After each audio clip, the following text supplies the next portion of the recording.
limits that we can do. It's not entirely the fault or failure of government to contain prices. But as you know, we still deal with the issue of monopoly. Rice import, monopoly of bananas, controlled by Tan Sri Mokhtar. Sugar, we used to be under the sugar king Robert Koch, now proudly taken over by Malay. We Malays must express our great pride and success for being able to take over Chinese control sugar import business. But the problem is when, after taking over, we have seen 4 times increase in the price of sugar in the short span of 1 year. So I said, why must I be proud when I have to pay much more? So you don't take into account these issues of high commodity, energy price, and therefore it is not realistic to assume that we will only register for the next years till 2020 a 2.8% inflation figure. Now, what was it 2001 to 2005 inflation? Projection says 2.8. In real terms is 4.8. Now, reflecting the first energy price shock of 2003 that saw average crude oil prices moving beyond the psychological $30 per barrel mark. Now, the average inflation between 2005 2009 is even higher at 6.6%. Now, what make or drive the ETP projection of 2.8%? When you see 4.8% between 2001 2005, 6.6% between 2005 to 2009. Now they say no, for the next years or decade to 2020 is going to be 2.8%, period, no discussion. The environment of high energy and high commodity prices is here to stay. So we have to question the wisdom and adopting an over-simplistic or over-optimistic inflation projection. The consequence of these flawed economic assumptions has on ETP is great. The premise that ETP can guarantee higher wages and deliver Malaysia to the path of high-income nation status collapses instantly if we were to use more realistic assumptions detached from political spins and propaganda. Now, if we were to extrapolate the ETP's model using a range of inflation figures, the picture is not one of a prosperous Malaysia at all. It is a bleak Malaysia. Now, I'm to the contrary, I'm an optimist. Change the policies, ensure better governance, we can make a difference.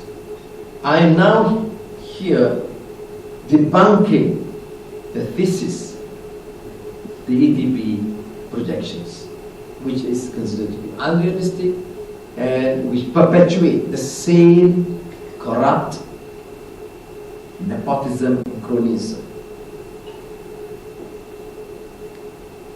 Because if you go through by ETP owns projections, and we will be majority Malaysians, with the exception of the few rich families on top, will be much poorer. At 4% inflation rate, even if real wages were to grow at the unrealistic 3.6% rate annually for the next 10 years, there will be an additional 1 million Malaysians earning below the equivalent of today's 1,500 ringgit in 2020. This is really alarming. At 6% inflation rate, which is lower than the average inflation of 6.6%, between 2005 and 2009, there will be an additional 1.7 million Malaysians earning below the threshold income of 1,500 ringgit. Now, 2/3 of our population reside in urban areas in 2009. This will grow annually by 2020. The current 700 ringgit national poverty line is obsolete. In many households in urban areas, families struggle to make ends meet with an income of 1,500 ringgit per month. The additional 1.7 million urban poor will complete the bleak picture that ETP tries to gloss. That is, by 2020, there will be between 7 million to 8.3 million urban poor with monthly earnings of 1,500 ringgit and below, according to ETP's own projections. Alarmingly, a closer scrutiny of the EPPs announced so far highlights a more sinister motive that will worsen the income gap in our society in 2020. Based on the information provided in the official ETP documents, one can construct a business model to ascertain the proportion of economic value going to the employees versus the profits retained by corporations. For example, the aspiration to achieve high income nation status hinges on hitting a target of 48,000 ringgit GNI per capita in 2020. The value add from each sector or key projects included in the ETP is calculated the sum, EBITDA and employee compensation on top of the usual measure economic output produced. Now, it shows therefore that the ETP and EPPs will cause real wages to stagnate with only marginal increase over the years. In 2009, with GNI of 661 billion ringgit, the ratio of employee compensation to GNI is 40%. By 2020, this ratio will drop to 33%.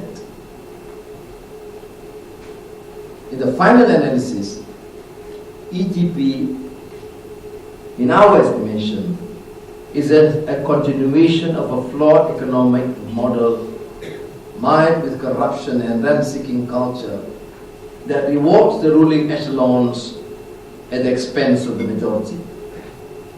Its promise to deliver a high-income nation status by 2020 is also a fallacy.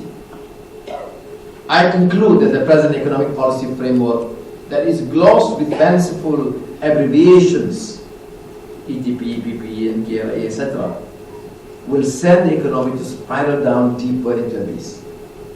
Malaysians want high wages. Instead, ETP gives them a declining share in the economic value they generate.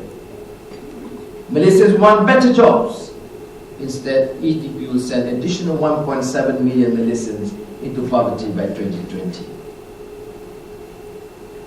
We need a firm policy to address the issue of stagnated wages that threatens to impoverish more families than ever. And that requires, therefore, not only this notion or rhetorical pronouncement about transforming the economy, but a real undertaking to reform the institutions of governance in this country, to rid the country of waste, abuse and corruption through a democratic transformation that must take place as a modern, viable state. Terima kasih. Thank you very much.